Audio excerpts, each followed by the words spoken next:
Hello and welcome to Country Life Simple. A few months ago I posted a video on how I make sourdough starter from scratch without any discards. A lot of you found that quite interesting and wanted to give it a go.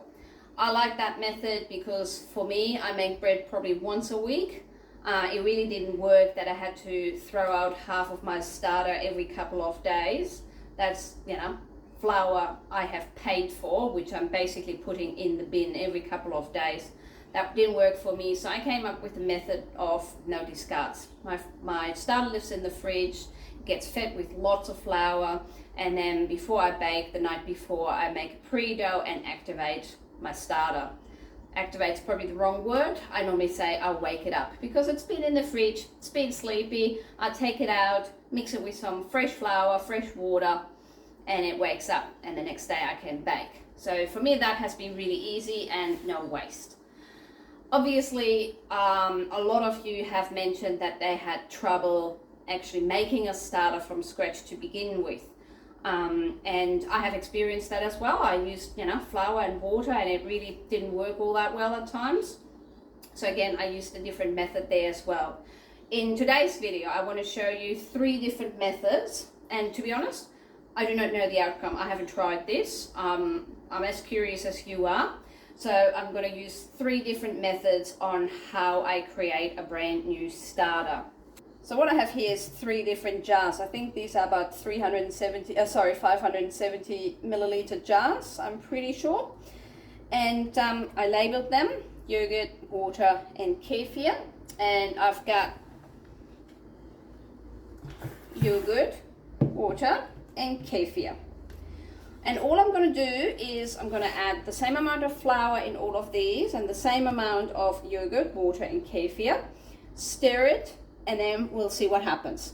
I will cover them with a beeswax cloth at the end so that nothing nasty can get in, and then we'll see. So I'm going to start with adding the flour. I'm just going to add half a cup of flour in each of those jars. I'm using rye flour. Rye flour apparently is a bit more active than other flour, but you can use plain flour, you can use wholemeal flour. The better the flour, the better the quality. So I have added half a cup of rye flour in each of those jars. And I'm gonna start with the kefir. So this is a probiotic fresh milk kefir. It says it's got 90+ billion life-friendly bacteria. I bought it from Coles. It says in the ingredients, fresh milk, live cultures, live probiotic cultures. And that's it. So I'm gonna give this a stir. And then I'm going to use half a cup of this and put it into my kefir. It is really important when you use anything but water to use something with live cultures. And I honestly have no idea what people normally use kefir for. I'll have to figure that out. Take a little wooden spoon and stir it. The next one we're going to do is water. It is a very hot day here in central Queensland. It's 38 degrees outside, and my tap water, my cold tap water, has a temperature of 28 degrees, and it's actually been standing under the fan here for a little while. So I would suggest take warm water, but not hot. Something around the 30-degree mark. I live on a property with tank water, so this is rainwater. There is no additives to it. This is rain. If you live somewhere where your water gets chlorinated, you might have to filter it first to get all the residues out because, chlorine kills bacteria. This is untreated, unfiltered rainwater. And I'm going to put half a cup in my water jar and stir this with a fresh spoon. Alright, last but not least, the yogurt. This is a Greek yogurt, natural Greek yogurt with live cultures. I think I showed this to you before. Doesn't have the 1 billion of the kefir. And it's really wet. It's really, everything is just sweating here because it is so hot. We had 38 degrees today and a really high humidity. So I'm gonna take a cup of yogurt. Ooh. And I spilled some. Yeah, well. And fresh spoon. And I'm gonna mix this up as well. When you do this at home, it will be easier to actually add the wet ingredients first and the flour after. But I wanted to make sure I show this to you properly.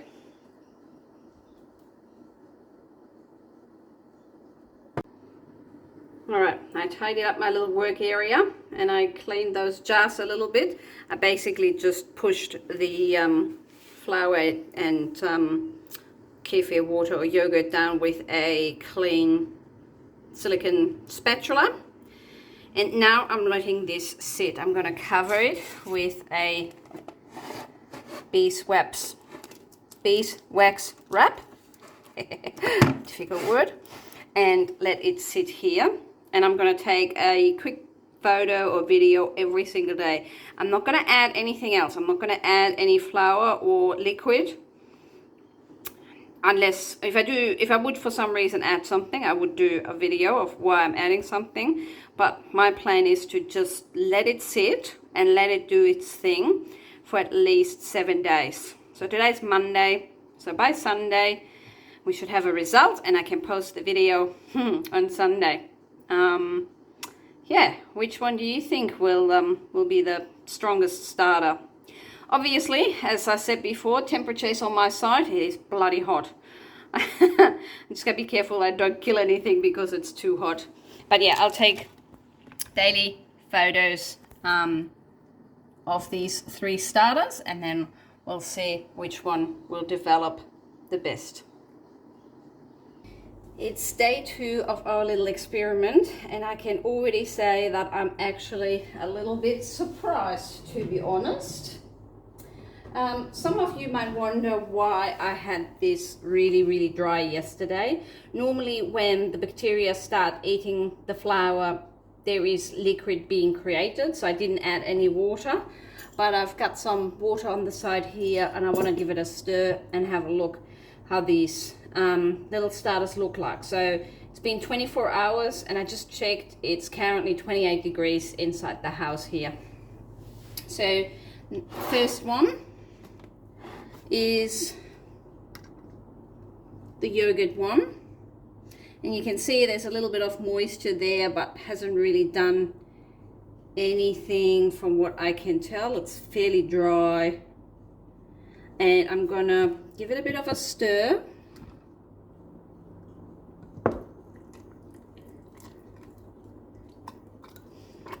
It does feel wetter than yesterday, but I might add just a tad of water because I don't want it to dry out. I do want the bacteria to feel happy. So I'm adding about a tablespoon of water. And maybe I should have done this yesterday, but I really wanted to give it a go just with, you know, whatever I put in there.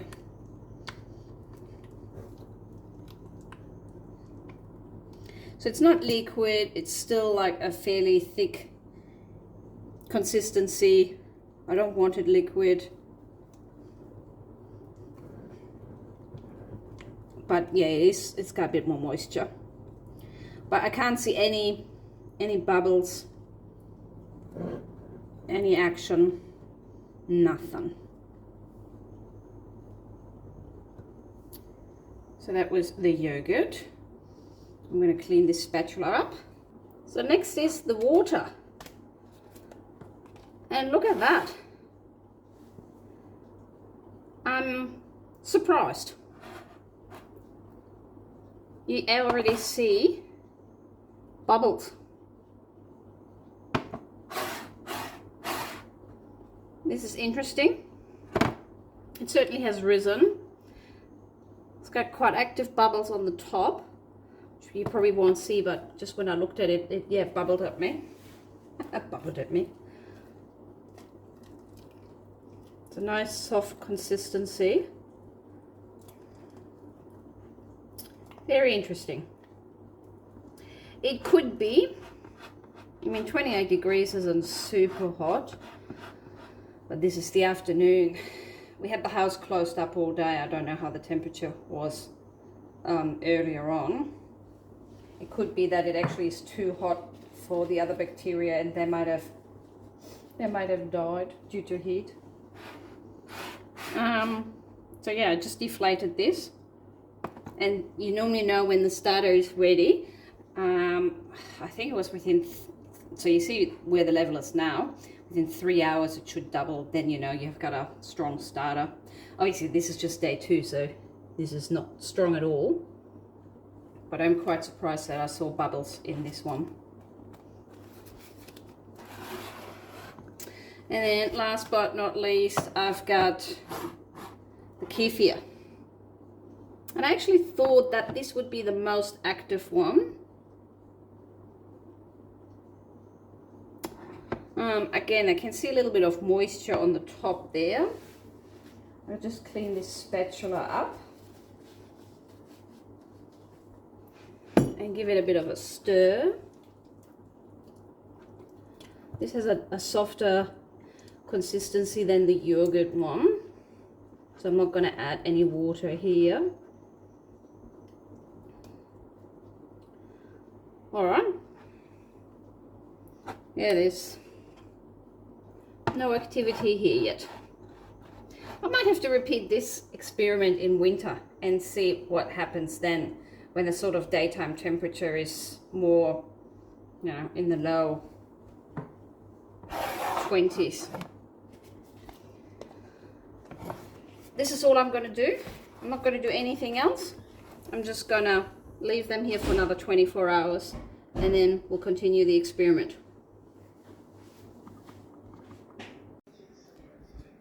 This is day 3.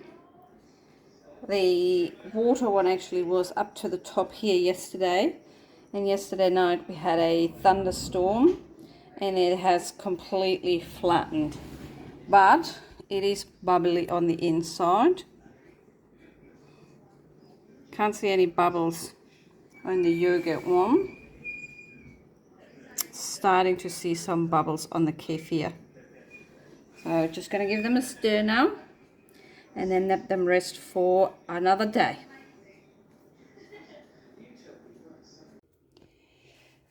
So it's day 5. Today's Friday. I didn't take a video yesterday because I came home from work very late. This is the water and we can see some small bubbles. This one is the yogurt, looks pretty good. And this one is the kefir, looks alright as well. They are very thin now, quite liquid. I might actually put just a tablespoon of flour in, just to feed them a little. And then stir them up and see how they're going to look like tomorrow.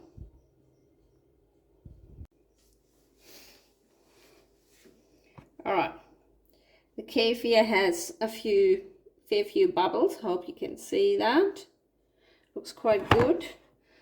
The water has a little bit of bubbles, but nothing too exciting. And then the yogurt has really nice bubbles.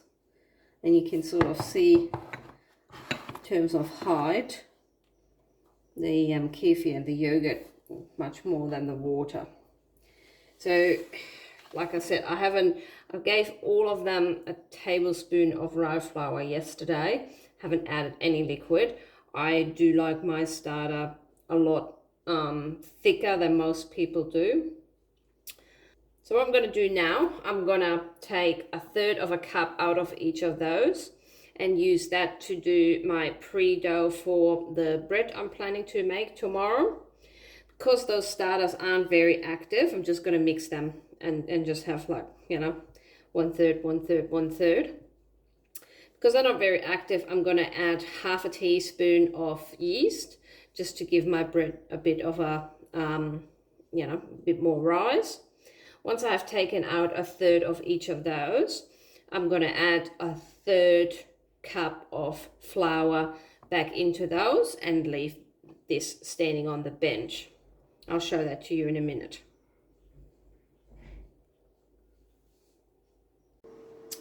Right, so what I have done, I have taken out, like I said, 1/3 of a cup out of all of these and use that to make my pre-dough for rye spelt bread, which I'm going to make tomorrow. And I didn't have quite enough flour, so I only added 2 tablespoons of rye flour and 1 tablespoon of water and mix this all up. So now I am going to leave it out because it is not, you know, active enough. It still needs to be out. You only can put it in the fridge once it's really active. But because we have taken some out, and again, you know, I'm reiterating, we're not discarding it, we have used it to make a bread.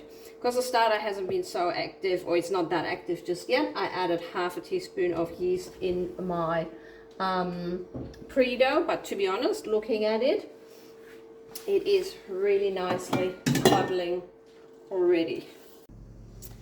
So it's about, I don't know, actually maybe 15-16 hours later. I took 1/3 of a cup of sourdough away from each of these last night, and then added 2 tablespoons of rye flour and 1 tablespoon of water to each of those. The water one is probably the worst performing. The kefir has some nice bubble, has risen. The water has risen as well, but not that much. And the yogurt actually has risen the most and has some nice bubbles. Some people say that bubbles don't necessarily equate to, you know, a very active sourdough starter, but it's actually the gas in the bubbles which makes it rise. So they're all right. They're not super active just yet. They will take time, like any sourdough starter. I had a few people sort of saying they've given up because their starter doesn't, you know, bubble as nicely as a lot of sites or videos show. And you know what? Don't worry about it. Did you see this one in day 2? My God, it was up to here, and now it's not looking all that great. A sourdough starter does take time. And if you, at this point, with any of you, like I said, when you use something like a yogurt or kefir, I actually would have thought the kefir would act a lot faster than the yogurt, but the yogurt hands down is the winner to me. You do get a lot more strength in your starter, and it's easier to make. I don't need necessarily all these 3. I will combine them eventually, but my plan is to just leave them for now because I don't like discarding anything. That's the whole point of all of my videos. I never chuck any of my starter away. I don't want to waste my flour. So I've got a dough here on the go for a bread, which I'm going to bake. And next week, when I'm going to bake another bread, I'll do the same. I'll take some out of here, some out of there, some out of there, and then combine them and add flour and then put it in the fridge. But for now, they're going to stay on the kitchen bench like this. I'm going to put the beeswax wraps back on them so that, you know, no bacteria, no insects or anything like that can go in. And I do stir them every couple of days. If they become too liquid, I'll just add some flour, but I won't take anything off at this stage. Like I said, I'm not going to throw anything away. And then over time, it will get stronger and stronger. The more I take off to bake bread and put new flour in, the more it becomes active. So, you know, for some people are lucky and it only takes 5 days for them to have a a huge active sourdough starter, and for other people it can take a couple of weeks. I remember I made a sourdough starter once and I had vegetables fermenting right next to it. That sourdough starter went through the roof. It's, you know, the bacteria and the yeast in the air, which came out of my fermentation pot and onto these. So things like that can happen. Another way to kickstart your starter if it's really going poor, if you have access to organic raisins, you can drop a couple of them in, or caraway seeds. You can sort of put a quarter of a teaspoon of caraway seeds in.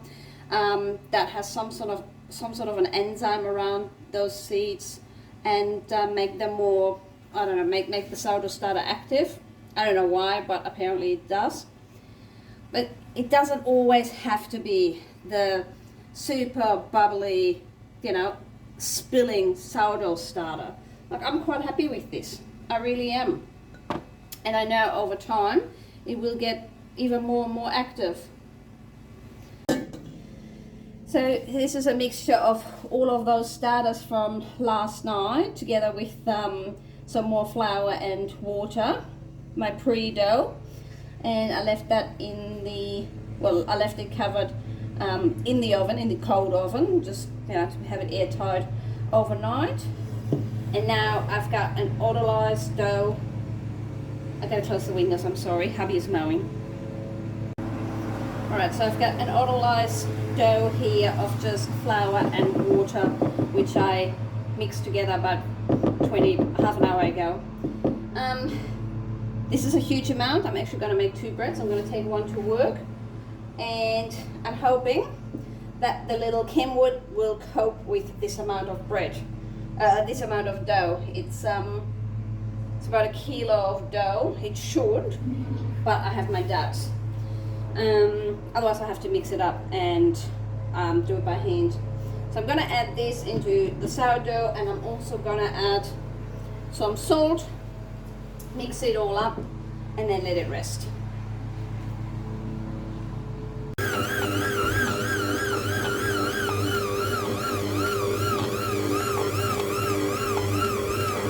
Kenwood actually performed a lot better than anticipated.